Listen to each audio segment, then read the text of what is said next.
Assalamu alaikum and welcome to Zikr, chapter number 13, Surah Al Rad, Thunder. A Medinan surah that takes its title from the thunder that praises God in verse 13. The surah is distinguished by its moving description of God's power and knowledge. Muhammad's place in a long tradition of prophets, none of whom could produce miracles on request, is stressed and his role emphasized. It is only to deliver the message. God is the one who will call people to account for their deeds, and he is the witness for the truth of the message. Bismillah ar-Rahman ar-Rahim, in the name of God, the Lord of mercy, the giver of mercy. Alif, Lam, Mim, Ra. These are the signs of the scripture. What your Lord has sent down to you, Prophet, is the truth.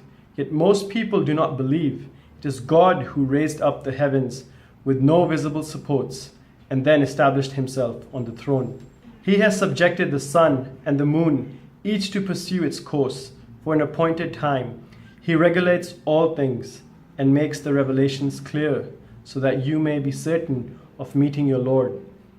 It is he who spread out the earth, placed firm mountains and rivers on it, and made two of every kind of fruit. He draws the veil of night over the day. There truly are signs in this for people who reflect. There are in the land neighboring plots, gardens of vineyards, cornfields, palm trees in clusters or otherwise, all watered with the same water, yet we make the yield of some better than others. There truly are signs in this for people who reason. If anything can amaze you, Prophet, then you should surely be amazed at their asking, what? When we become dust, shall we be created anew? These are the ones who deny their Lord, who will wear iron collars around their necks and be the inhabitants of the fire, there to remain. They ask you to bring on the punishment rather than any promised rewards, though there have been many examples before them. Your Lord is full of forgiveness for people, despite their wrongdoings. But he is truly severe in punishment.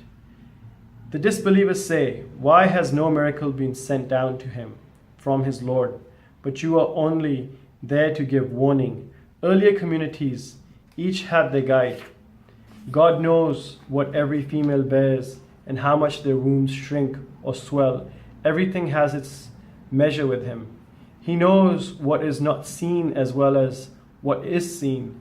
He is the great, the most high. It makes no difference whether any of you speak secretly or aloud, whether you are hiding under cover of night or walking about in the day. Each person has angels before him and behind, watching over him by God's command. God does not change the condition of a people for the worse unless they change what is in themselves. But if he wills harm on a people, no one can ward it off. Apart from him, they have no protector. It is he who shows you the lightning, inspiring fear and hope. He builds up the clouds heavy with rain. The thunder sounds his praises. So do the angels in awe of him. He sends thunderbolts to strike whoever he will, yet still they dispute about God. He has mighty plans. The only true prayer is to him.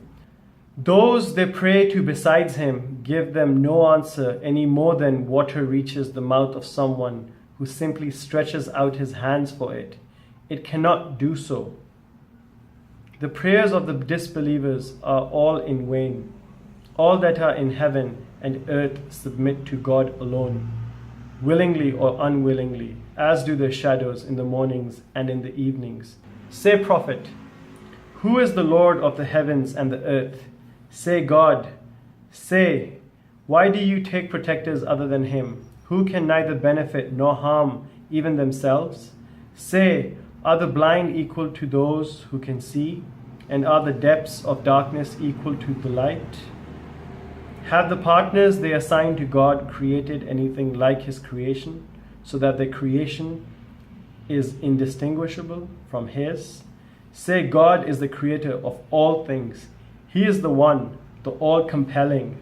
He sends water from the sky that fills riverbeds to overflowing, each according to its measure. The stream carries on its surface a growing layer of froth, like the froth that appears when people melt metals in the fire to make ornaments and tools. In this way, God illustrates truth and falsehood. The froth disappears, but what is of benefit to people stays behind. This is how God makes illustrations. There will be the best of rewards for those who respond to their Lord.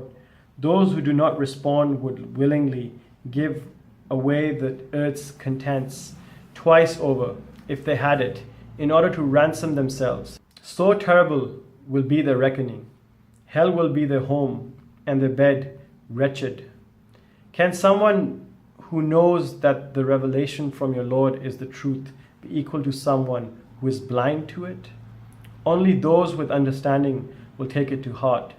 Those who fulfill the agreements they make in God's name and do not break their pledges, who join together what God commands to be joined, who are in awe of their Lord and fear the harshness of the reckoning, who remain steadfast through their desire for the face of their Lord, who keep up the prayer, who give secretly and openly from what we have provided for them, who repel evil with good. These will have the reward of the true home. They will enter perpetual gardens along with their righteous ancestors, spouses, and descendants. The angels will go in to them from every gate. Peace be with you, because you have remained steadfast. What an excellent reward is this home of yours.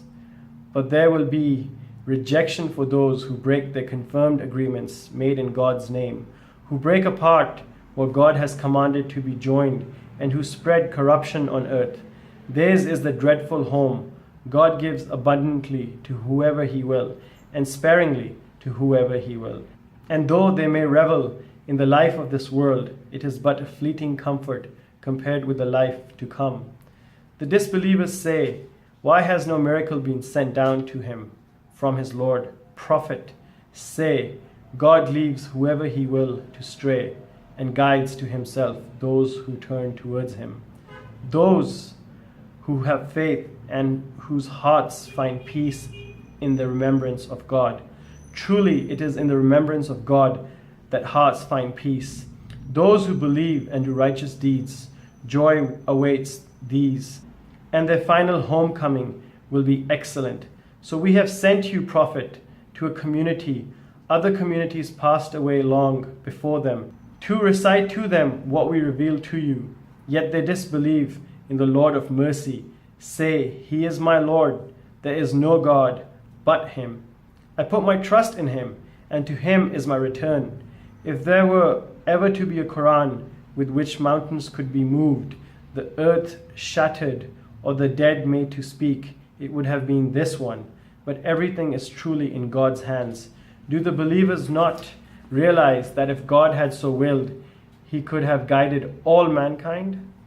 As for the disbelievers, because of their misdeeds, disaster will not cease to afflict them or fall close to their homes until God's promise is fulfilled. God never fails to keep his promise. Many messengers before you, Muhammad, were mocked, but I granted respite to the disbelievers. In the end, I took them to task. How terrible my punishment was. Is he who stands over every soul, marking its action, in need of any partner? Yet they ascribe partners to God. Say, name them, or can you tell him about something on the earth he does not know to exist? Or is this just a display of words? But the things they devise are made alluring to the disbelievers, and they are barred from the right path. No one can guide those God leaves to stray. There is a torment for them in this world, but the torment of the hereafter will be harder. No one will defend them against God. Here is a picture of the garden that those mindful of God have been promised, flowing streams and perpetual food and shade. This is the reward that awaits those who are mindful of God. The disbelievers' reward is the fire. Those to whom we send the scripture rejoice in what has been revealed to you, Prophet. Some factions deny parts of it.